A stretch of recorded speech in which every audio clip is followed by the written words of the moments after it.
Hola, ¿qué tal? Qué gusto saludarles en un episodio más de Contrapuesto, una producción de Grupo Multimedia, El Diario de Coahuila. Mi nombre es Jesús Cervantes y estoy muy contento porque hoy vamos a hablar de mujeres en la literatura y para eso me acompaña Silvia Georgina Estrada, escritora, promotora cultural, entre otras tantas cosas. Bienvenida, Silvia, este es tu espacio. Muchísimas gracias, Jesús. Gracias por la invitación y también, pues, para hablar estar aquí para hablar de un tema que es muy interesante, que a mí me gusta mucho, que, pues, ya hemos hablado un poquito antes, estamos muy Sí, emocionados. sí. Oye, Silvia, de repente pensamos o tenemos la idea de que muy pocas mujeres, o si nos vamos a los clásicos de la literatura, no vamos a encontrar muchas mujeres en comparación a los hombres, ¿no? ¿Quiere decir que las mujeres escribían menos o que se publicaban menos o qué pasaba, digamos, hablando del siglo XIX para atrás, hasta antes de Cristo?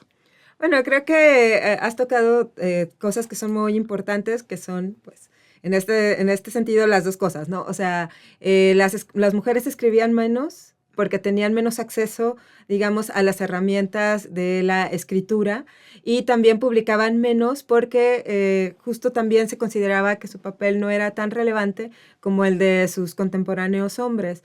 Hay como pocos rastros de la escritura de las mujeres a lo largo del tiempo y bueno, pensaría, digamos, como hablando rápidamente de lo que tenemos más a la mano, que sería la escritura religiosa, porque también había lugares donde se podía escribir y para las mujeres la religión fue uno de estos, digamos, refugios intelectuales que existieron, ¿no? O sea, en México, bueno, la Nueva España, por supuesto, está Sor Juana Inés de la Cruz, que convirtió el convento en un espacio para, digamos, el crecimiento de su mente y de su talento literario, aunque sabemos que que fue callada, ¿no? Por el sistema. Y bueno, también pienso en Santa Teresa de Ávila, que es una de las poetas místicas que a la par de San Juan de la Cruz son considerados como uno de los grandes referentes de la literatura en lengua española. Así que había, como bien dices, pocas mujeres que tuvieran el acceso por los recursos, digamos, económicos, porque antes, hablar de escritura, antes del siglo XIX, de escritura y de lectura, estamos hablando de un sector de privilegio. Y entonces, bueno, dentro de ese sector de privilegio, las mujeres, pues todavía aún se reducían menos sus espacios. Claro. Ahora, además, muchos de los anónimos, se suele decir que muy seguramente pertenecían a una escritora, pero su nombre quedaba en el anónimo, ¿no? Sí, por supuesto, se ha hablado mucho de eso, incluso de textos que pertenecen al ámbito, volvemos al ámbito religioso, por ejemplo, la cuestión de los textos bíblicos. Hay muchos estudiosos que aseguran que algunos de esos textos bíblicos fueron escritos tal vez por mujeres. Y bueno, también en la antigua Grecia y en la antigua Roma también se piensa que hubo autoras mujeres, pero su rastro se borró con el paso del tiempo. De esa época, pues podemos rastrear a Safo, ¿no? Claro. La gran poeta de esta época latina, pero sabemos que pues, nos quedaron unos fragmentitos de Safo, ¿no? O sea, hay muy poco que leer de ella y también, ahora que hablas de los anónimos, en el siglo XIX, que es cuando ya se empieza a escribir más, ¿no? Porque hay como un aspecto de la burguesía, cuando se desarrolla la burguesía en Europa, pues se desarrollan más espacios, ¿no? Para, digamos, actividades que no tenían que ser, digamos, que te rindieran en trabajo, Claro. ¿no? Entonces, las Para el actividades, ocio, ándale, para Ajá. el ocio, las actividades artísticas estaban ahí y para las mujeres también, ¿no? Entonces, por ejemplo, Jane Austen, sus libros los publicó como anónimo.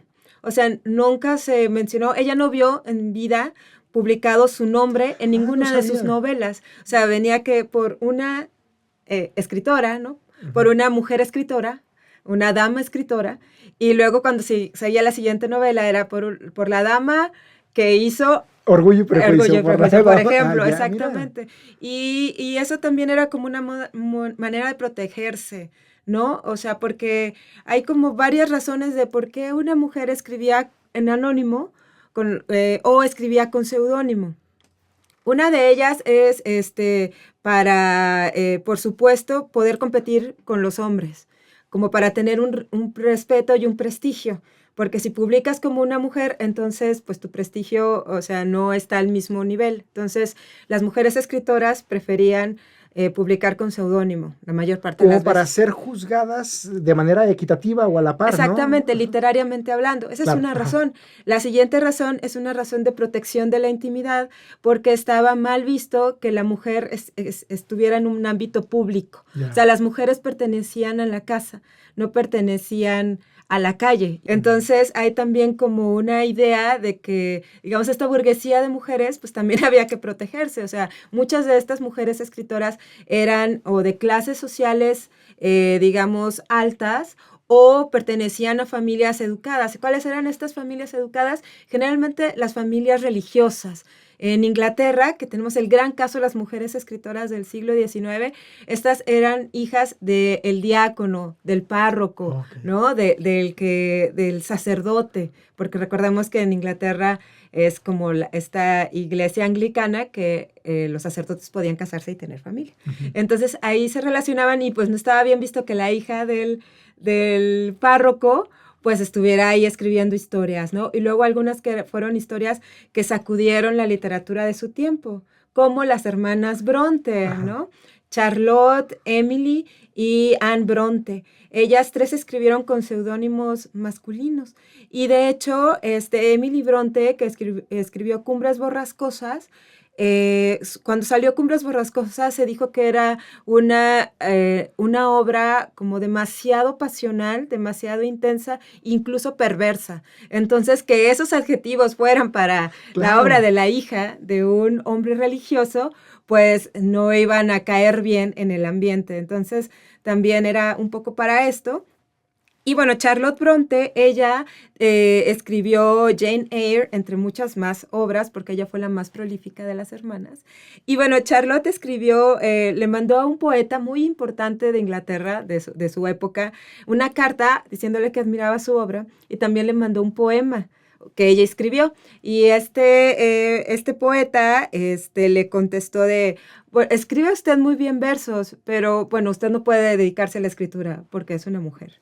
Entonces, sí había como muchas cargas. Estamos hablando de 1800. Exactamente, de principios del siglo XIX. Ajá. O sea, que fue una época en la que hubo muchas mujeres escritoras que decidieron escribir así con seudónimo. El otro caso es, por supuesto, George Sand, que ella además fue una revolución en su época porque se divorció, tuvo amantes, se vestía como hombre y escribía con este seudónimo masculino, ¿no? También como para tener, digamos, una posición en el mundo. Esa también sería otra de las razones por qué escribir con seudónimo, ¿no? Como para crear un alter ego que tuviera más poder que el nombre propio.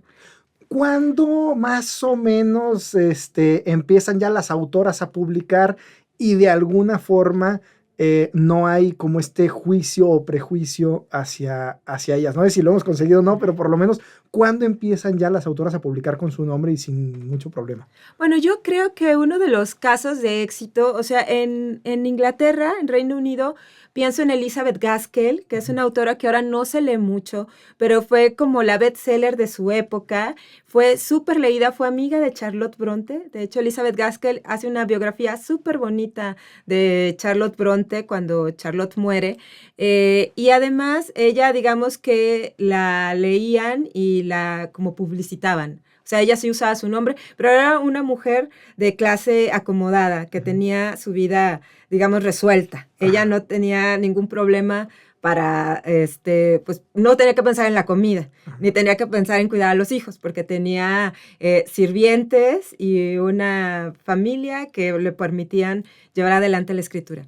Pero el caso más revolucionario, yo creo que es en Estados Unidos, también en el siglo XIX, y es Louise May Alcott, que es la autora de Mujercitas. Ajá. O sea, Mujercitas y hombrecitos, y hombrecitos es Little Women, ¿no? Y luego Little Men, hombrecitos, y luego escribió toda una serie. De hecho, son como cerca de 5 o 6 libros sobre la familia March, ¿no? Estas 4 hermanas que aparecen en Little Women. O sea, las vemos desde que son unas niñas hasta que se casan y tienen hijos, ¿no? Y además, bueno, ella empezó a escribir con su nombre, pero fue muy lista porque cuando le pidieron como los derechos para publicar, o sea, ella no vendió sus derechos. Dijo, no, yo recibo las ganancias de mis libros, ¿no? O sea, tú me puedes dar un adelanto y podemos negociar la impresión, pero estos libros siguen siendo míos, que esa es como una de las cosas que tampoco las mujeres sabían hacer, ¿no? De que, bueno, ¿dónde se queda ese dinero? O sea, ni las Bronte ni Jane Austen vieron el dinero que daban esos libros, que se convirtieron en libros súper leídos. Y Louise May Alcott sí. O sea, Louise May Alcott es la J.K. Rowling del siglo XIX. O sea, tenía a miles de personas leyéndola, escribiéndole cartas. Ella venía de una familia pobre, trabajadora, digamos, como de esta clase baja, ¿no? Como una familia muy entregada. La familia de Mujercitas está basada en la propia familia de Louise May Alcott, ¿no? Ella fue enfermera de guerra en la Guerra de Secesión.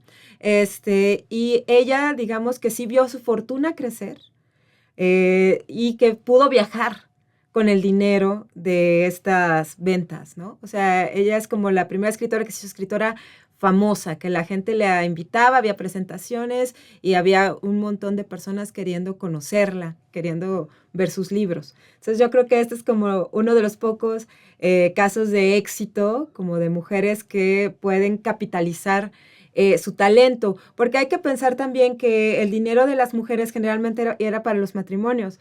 Estas mujeres de las que he hablado que son escritoras, las hermanas Bronte, Jane Austen y Louise May Alcott, nunca se casaron.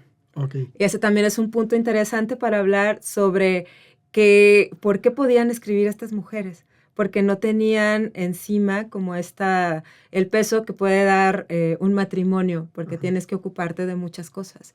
Y varias decidieron no casarse conscientemente. O sea, Jane Austen rechazó la propuesta de matrimonio que tuvo. De hecho, primero dijo que sí, se arrepintió en menos de 24 horas. ¿Sabes que mejor siempre no? Lo nuestro es la amistad.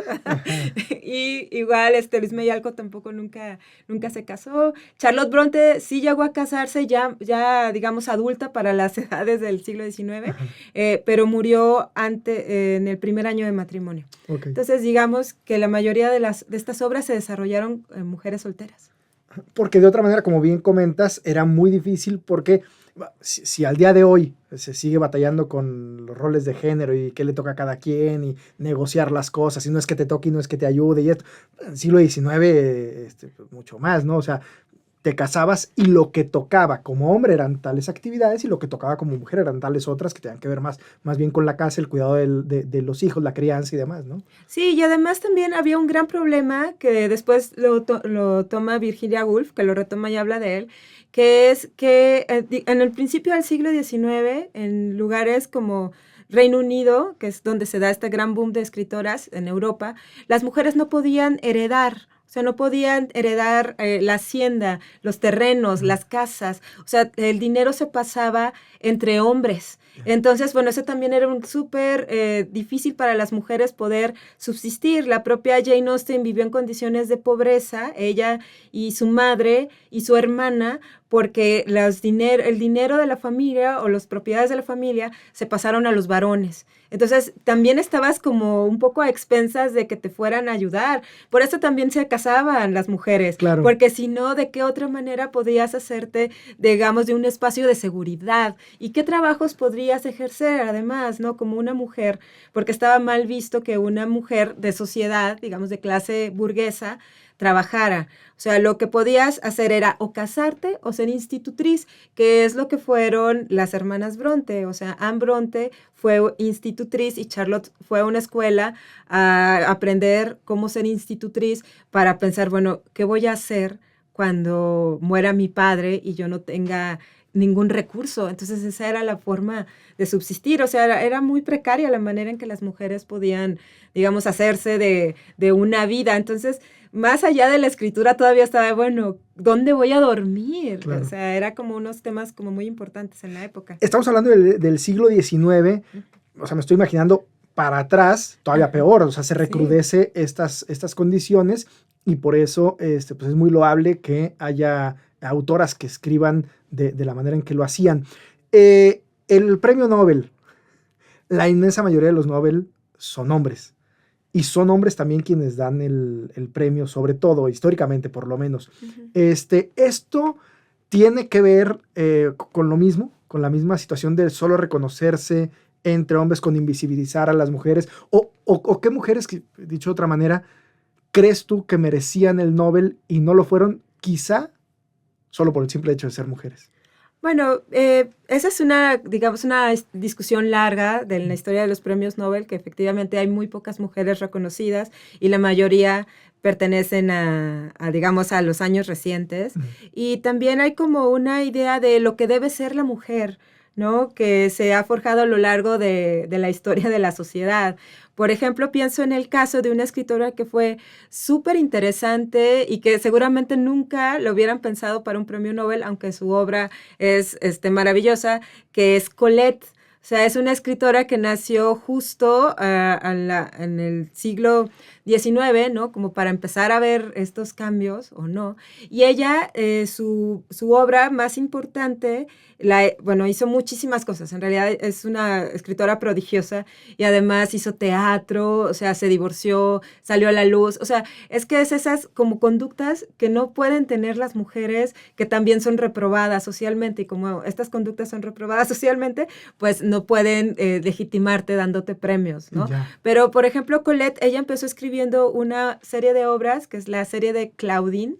La más famosa es Claudine en la escuela, pero a ella, su marido, ella se casó muy joven, su marido le robó los libros, es decir, el marido los publicó con su nombre, no con el nombre de la esposa. O sea, puso a su esposa a trabajar, a hacer estos libros que fueron un exitazo, hablando de libros que son súper relevantes para la literatura y para, digamos, socialmente. Bueno, el caso de Colette y Claudine, ese libro revolucionó París y Francia. O sea, la gente quería vestirse como Claudine. O sea, se vendieron productos. Esta es de las primeras veces que había como... El fandom. El fandom, la mercancía de, quiero tener el mismo corte de pelo, quiero vestirme de la misma forma. Y quiero entonces los libros, las primeras ediciones, quiero pensar que ya se cambiaron, salieron con el nombre de él. Sí, con el nombre de Willy, que es como le decían era como su nombre de todos, o sea, el que le usaban para él, para este hombre.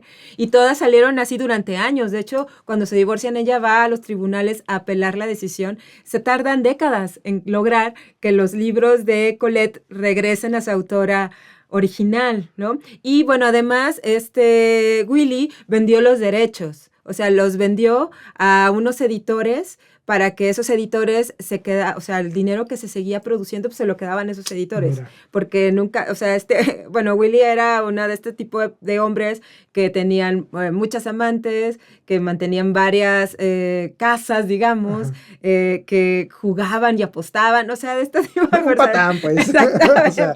Muy carismático, eso sí, porque engañó no solo a su esposa, a su joven esposa Colette, sino a otros escritores de la época.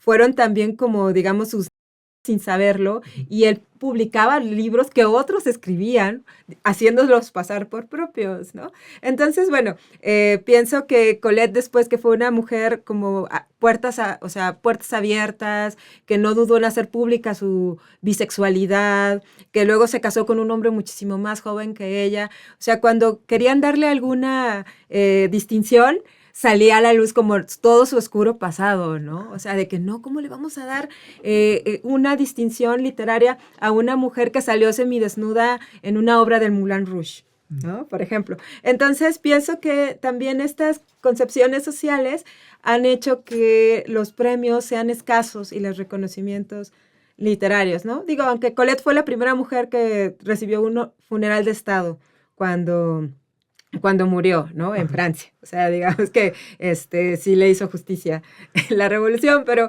en general hay muy pocas mujeres. Pero ya muy tarde, ¿no? Digo...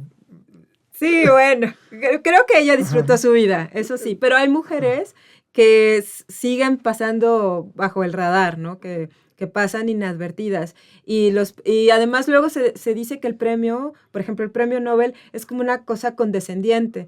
Pienso en el caso de Gabriela Mistral, esta extraordinaria poeta chilena, que durante años fue considerada como una poeta pero era una profesora, o sea, una profesora rural que escribía poemitas para niños, ¿no? O sea, porque había como una especie de minimizar la obra de Mistral frente a otro escritor chileno que ganó el Nobel, que es Pablo Neruda. Entonces, durante años era, bueno, la profe que ganó el Nobel. Ahora ya sabemos que la obra de Gabriela Mistral es súper potente, se han hecho muchos repasos de su obra poética y vemos a Gabriela Mistral con otros ojos, pero sí ha sido un proceso largo, ¿no? Largo de ver. Al día de hoy, ¿las escritoras tienen igualdad de oportunidades con los escritores o más o menos, en tu opinión, cómo está la industria editorial?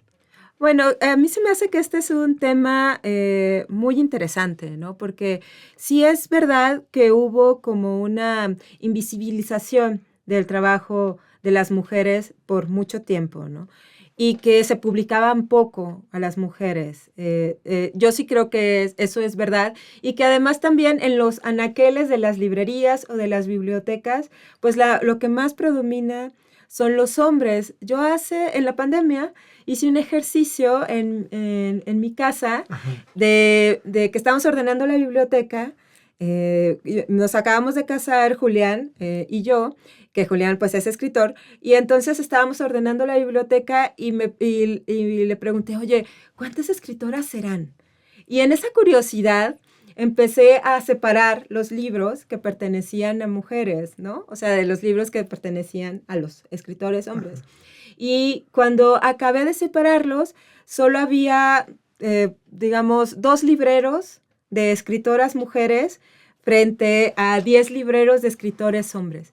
Y no es porque haya digamos, una intención mental per se, ¿no? No es porque ni tanto Julián ni como yo hayamos pensado, ay, voy a leer a este porque es hombre y a esta no porque es mujer. Sí, No, como que no vale la pena o como claro que no, sino porque simplemente el mundo editorial de ese momento y las listas de lo que debes leer y los del canon, pues te empujaban a otros autores que eran los que uno consumía más, aunque por supuesto, o sea, yo conozco muchas personas que han leído a las grandes escritoras porque ellas tienen su lugar, ¿no? Pero había otras que se pasaban de largo. Entonces, en ese momento decidí que tenía que hacer una biblioteca de escritoras y buscar aquellas autoras que yo no había visto, ¿no? Que nos estaban pasando inadvertidas y ahora ya tengo en mi casa 6 libreros, voy por el 7º, solo dedicadas a escritoras mujeres, de todos los géneros literarios.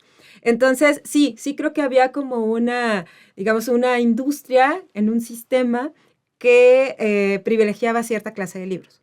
Pero a partir del Me Too ha habido un gran cambio en la industria editorial y ya podemos ver libros sobre temas que incluso antes no se publicaban. Pero también estaba rastreando un dato que me parecía muy interesante de la UNAM, que hizo un análisis de cuántas escritoras aparecen en los libros de texto gratuitos de entre primero y sexto de primaria, ¿no? Y entonces, al final de la primaria, los estudiantes habían leído un 13.7% de escritoras frente a un 65.4% de autores, ¿no? De autores masculinos. Entonces, digamos que aún así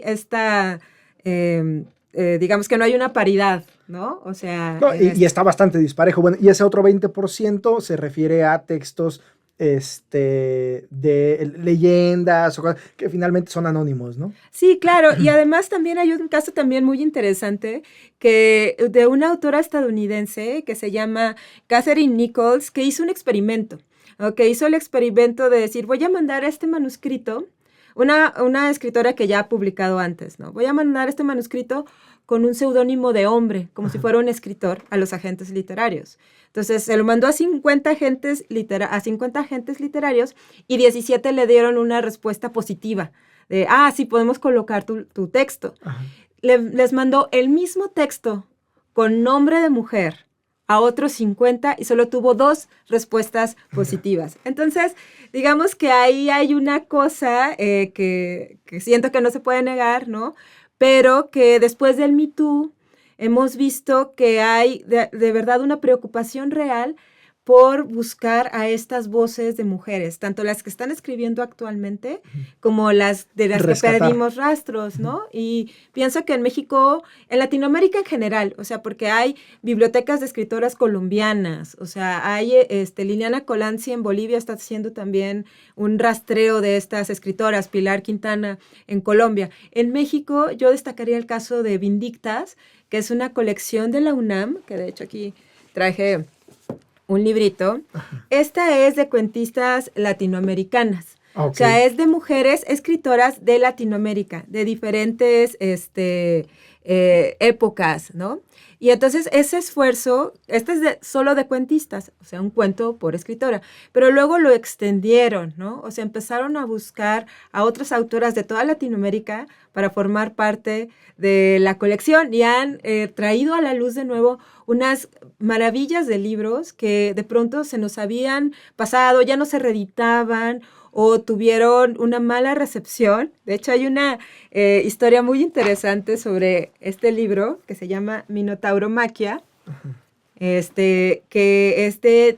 Tita, si no me equivoco, Tita Valencia, no quiero decir mal el nombre, es de Tita Valencia. Este libro ganó el premio Villaurrutia. Sí, ganó el premio Villaurrutia, y fue como súper celebrado cuando salió. Lo ganó en 1976. Pero es una historia de amor que implica a una de las grandes figuras de la literatura mexicana. Está escrito, o sea, como es una en clave de novela, tiene como muchas cosas poéticas, pero toca a una vaca sagrada de la literatura mexicana de esa época. Lo que sucedió a continuación es que Tita Valencia ya nadie la quería publicar, no le daban trabajo ni en los periódicos, la novela quedó enterradísima, el libro quedó enterradísimo, porque nadie quería relacionarse con una obra que atacaba a alguien que era muy importante para el panorama literario mexicano.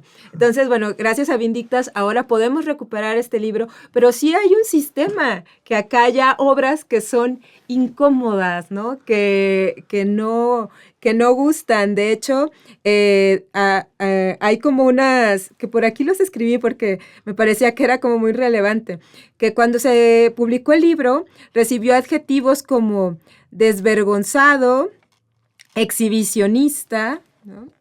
Y neurótico. Entonces, bueno, además el tema del neurótico, la claro, neurótica, ¿no? O sea, con las mujeres que cuando se sale de su rol, cuando está levantando de más la voz, bueno, de más, pero cuando levanta la voz, cuando exige su lugar, neurótica. ¿No? Exactamente, ¿no? O sea, los descalificativos. Entonces, no importa que hayas ganado uno de los premios más prestigiosos de tu país, si tocas a un tema que no le parece al sistema, entonces vamos a hacer como si esta obra no existiera, vamos a borrarte. Y bueno, hay muchas autoras que también ha sido todo un trabajo recuperarlas, ¿no? O sea, pienso en la escritora chilena María Luisa Bombal, cuya obra La Amortajada es como una de las obras más significativas pre-realismo mágico, que es otra de las grandes discusiones, ¿no? Que el boom, o sea, ha sido una lista de hombres y del que se excluyeron, pues, a muchas mujeres, ¿no? Como María Luisa Bombal, como Silvina Ocampo, Elena ¿no? Garro, incluso. Elena Garro, aunque yo sí pienso que Elena Garro es una escritora tan potente que fue muy leída cuando salieron sus libros, ¿no? O sea, sí hay como toda esta discusión sobre lo que significó para Elena Garro estar casada con el Premio Nobel de Literatura Mexicano, que es Octavio Paz, ¿no? Y eso, bueno, daría, pero para horas y horas. Otro tanto. Exactamente, de conversación. No se preocupen, no lo haremos. Pero sí creo que este es un buen momento para visitar a estas escritoras y plantearnos cuál es la dificultad que atraviesa una mujer para escribir, ¿no? ¿Por qué las mujeres a lo largo de la historia han escrito menos que los hombres, ¿no? O sea, ¿por qué hay que, hacer un trabajo extra? ¿Por qué las mujeres tienen que hacer un trabajo extra? ¿Por qué necesitas una habitación propia, como decía Virginia Woolf, ¿no? Y de hecho, bueno, tener una habitación propia, pues solamente las mujeres con ciertos privilegios, como los tuvo Virginia Woolf, podían acceder a ella. Virginia Woolf, de hecho, en su ensayo de la habitación propia, dice que ella heredó un dinero de una tía suya, y eso le daba una solvencia económica que la mayoría de sus colegas mujeres pues no tenía. Y sobre esto quisiera hablar de una autora en particular muy rápido que se llama Tillie Olsen. Es una escritora norteamericana que nació en el siglo pasado, es como de 1912 y murió en 2007. Y ella tiene este libro que primero fue una conferencia y luego ya lo publicaron como libro, que se llama Silencios.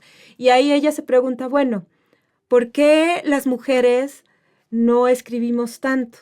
O sea, porque para ella lo dice en su propio caso, porque como autora sufrió mucho para publicar y para escribir, porque tuvo 4 hijas, porque venía de una familia de clase obrera, no tuvo formación universitaria, o sea, tuvo que trabajar todo el tiempo, militó en el Partido Comunista, entonces estaba boletinada en todos lados, entonces tuvo que trabajar de todo, de enfermera, de conserje, de mecanógrafa, de lo que hallara, ¿no? Ajá. Porque la corrían muy seguido porque pertenecía al Partido Comunista. Por rojilla. Sí, por rojilla, ¿no? Y entonces ella lo que justamente dice es que cuesta mucho convertirse en escritora, porque están las creencias personales que muchas veces no se mencionan, o sea, lo que sacrifican las mujeres por el amor a su pareja, a sus hijos, a sus padres, ¿no? O sea, que es el tema de los cuidados, y las circunstancias, el tiempo, el desarrollo del oficio, y más allá de todo eso, la convicción de si tenemos algo importante que decir y si tenemos derecho a decirlo, que es por qué este sistema de pronto nos hace sentir a las escritoras mujeres que lo que escribimos y las emociones o historias que estamos creando no son lo suficientemente importantes, relevantes, para ser compartidas. Entonces, yo les recomiendo mucho a quienes están buscando autoras sobre este tema, leer a Tillie Olsen. De hecho, tiene unos cuentos, uno en particular sobre maternidad, que es súper padre. O sea, ella escribía sobre maternidad, ella y otra autora que se llama Jane Lazar, en los 70s, del siglo pasado, cuando nadie estaba tocando esos temas. O sea, Tillie Olsen ya había tocado el tema de los cuidados, el privilegio, la interseccionalidad, antes de que esos temas estuvieran de moda ahora en el siglo XXI. 50 años después, sí. Exactamente. Entonces, creo que ahí también hay como varias preguntas que hacernos sobre esto, ¿no? Sobre por qué es relevante leer mujeres, más allá de si pensamos que es como una moda impuesta por el mercado. Sí, hay un mercado que impone modas, eso es totalmente cierto, pero habríamos como lectores, como autores, como miembros de una sociedad, pues valdría la pena preguntarnos esto, ¿no? O sea, ¿por qué tendríamos que dar espacios al otro 50% de la población del mundo, verdad? Porque es relevante escuchar las voces de todos los que componemos al planeta Tierra. ¿Qué tanto les pasa a las mujeres también esto de, ok, eres escritora mujer, entonces te encasillamos en estos géneros y no puedes acceder a estos otros? Bueno, creo que eso sí sucede y que también es como una cosa que es del mercado, o sea, del mercado editorial. Como escritor, como escritora, quieres acceder a una publicación y quieres que tus libros estén en las librerías y quieres vivir de escribir, ¿no? De tu obra. Y a veces para lograrlo necesitas, o sea, como acoplarte a un sistema, ¿no? O sea, hay un sistema capitalista atrás de los libros, por mucho más que hablemos de la maravilla que es el arte, ajá, y que es la cultura y que es la literatura. Bueno, estamos en un sistema capitalista que también convierte a estas cosas, o sea, digamos, al talento, uh-huh, en producto. Claro. Entonces, claro, por supuesto que hay, ya vemos, incluso vamos a las librerías y vemos mesas que están dedicadas a los feminismos, ¿no? O sea, de que porque ya hay un mercado, o sea, ya se dieron cuenta los editores, las grandes casas editoriales, que hay un mercado. No es por buena gente, ni es porque estamos más sensibilizados, quizás sí, quizá en parte sí, uh-huh, pero hay otra parte en donde saben que es un producto que se va a vender y que funciona, vamos, dentro de este mundo capitalista, o sea, es un producto vendible. Sí, por supuesto, aunque también siento que gracias como a esta atención que ha recibido la escritura de mujeres, pues hemos encontrado muchísimas joyas que tal vez antes no se hubieran podido colar en otro tipo de sistema, ¿no? O sea, de que sí siento que podemos encontrar otros temas que siguen interesando y que antes no eran tratados, ¿no? Hablamos sobre la maternidad, o sea, en lengua española había pocos libros de maternidad, ¿no? O de relaciones filiales, ¿no? Entre madres e hijas, o sea, mencioné a Tillie Olsen, a Jane Lazar, pienso en Vivian Gornick, en Apegos Feroces, que es la historia entre una madre y su hija, una historia de tensión, ¿no? Porque no todo es coser y cantar y claro. jijiji, jajaja, ¿no? Hay como relaciones muy complejas, pero estos libros se escribieron en el siglo XX. Entonces, bueno, ya estamos accediendo a otros libros que tienen que ver con esto, con los cuidados, con otros temas que me parece que son relevantes. Pero al final del día, yo creo que lo que vale para cualquier escritor, sea mujer o sea hombre, o sea lo que escogió ser, es contar la historia que tiene adentro y que no puede evitar ser contada, ¿no? O sea, y eso creo que esa honestidad literaria uno lo puede encontrar como lector, ¿no? Y también el autor se la va a plantear, aunque claro, habrá muchos, digamos, recovecos y cosas que cuestionemos y que no nos parezcan que se utilice, digamos, a la escritura de las mujeres o el nombre de las mujeres para, digamos, acortar camino en el terreno literario. A propósito de eso, y a propósito de digamos, boom, no sé si decirle boom, pero vamos, lugar que se están ganando muchas mujeres y que muchas editoriales están publicando a más mujeres y demás.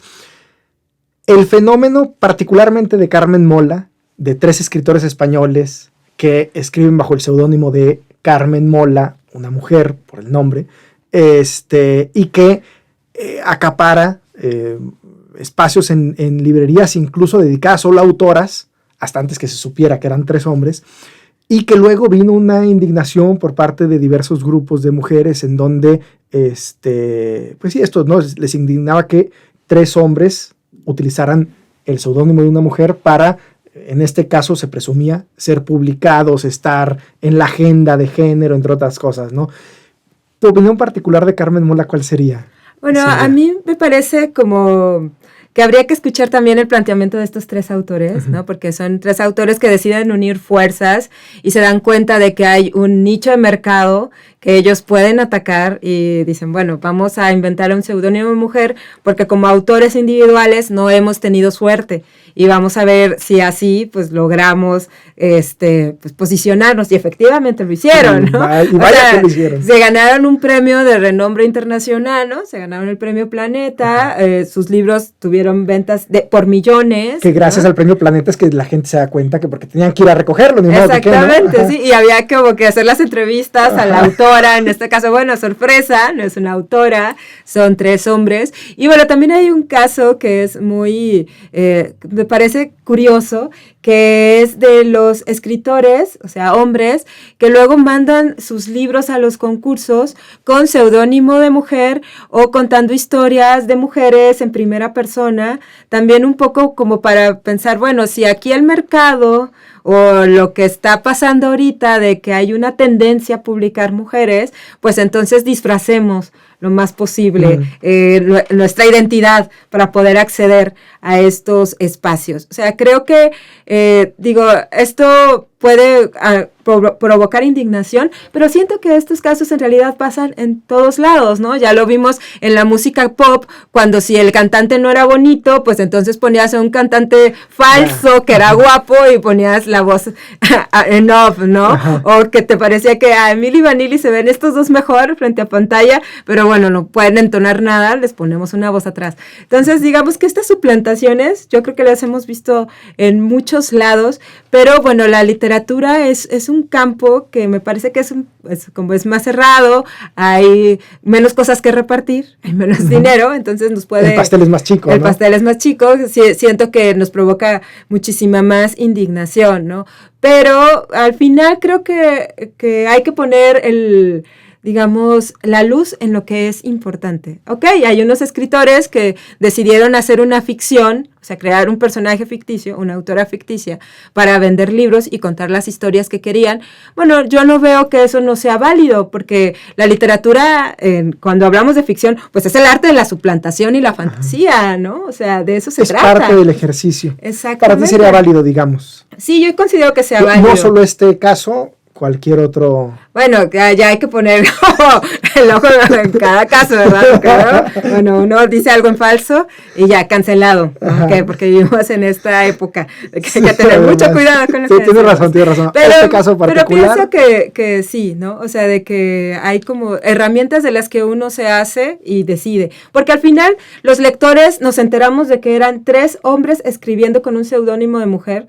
Y estos libros de Carmen Mola se siguieron vendiendo. Sí. O sea, sí. Siguieron encabezando las listas de más vendidos en España y varios países de América Latina. Así que bueno, hay lectores que no se sintieron engañados o que pensaron que la historia valía la pena. La obra vale la pena. Y que les interesaba esas, como esta cosa de thriller, policíaca o novela negra que es lo que básicamente escribe Carmen Mola. Que la serie de Netflix echa libro, ¿no? Ajá, exactamente, ¿no? Ahí como un entretenimiento, para eso también sirve la literatura, ¿no? Entonces, bueno, también ya los lectores tomaron su decisión, ¿no? Yo no veo que hubo quemas de libros de Carmen Mola, bueno, eso no sucedió. Sí, total. No, y de hecho cuando los entrevista, o por lo menos una entrevista que alcancé a ver de ellos, la dinámica o la anécdota de cómo surgió lo del nombre no parecía, digamos, como tan elaborada.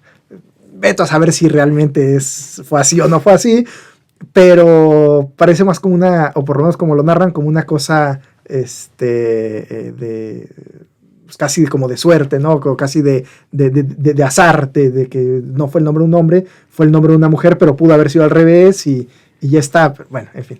Sí, exactamente, ¿no? Digo, finalmente lo que ellos dicen es que querían unir fuerzas y necesitaban un nombre para un seudónimo para un autor, que eso en la historia de la literatura pues ha dado siempre. Aquí lo que me parece como gracioso y también un punto de inflexión es, bueno, antes las mujeres teníamos que usar seudónimos masculinos para poder encontrar un lugar en la literatura y bueno, es curioso ver cómo ahora los hombres piensan que ellos necesitan encontrar un seudónimo femenino para poder acceder a un sitio en la literatura. Entonces eso también da que pensar, ¿no? Totalmente.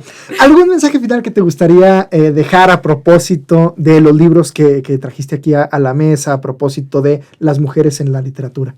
Bueno, yo creo que la experiencia literaria es más poderosa que los nombres, ¿no? Porque muchas veces creo que los lectores, cuando platicas sobre un libro que te impresionó y o sientes que te cambió una manera de ver, de pensar, incluso hay libros que cambian la vida, yo sí creo que los libros cambian la vida, hay quienes dirán que soy una exagerada, pero yo sí lo pienso.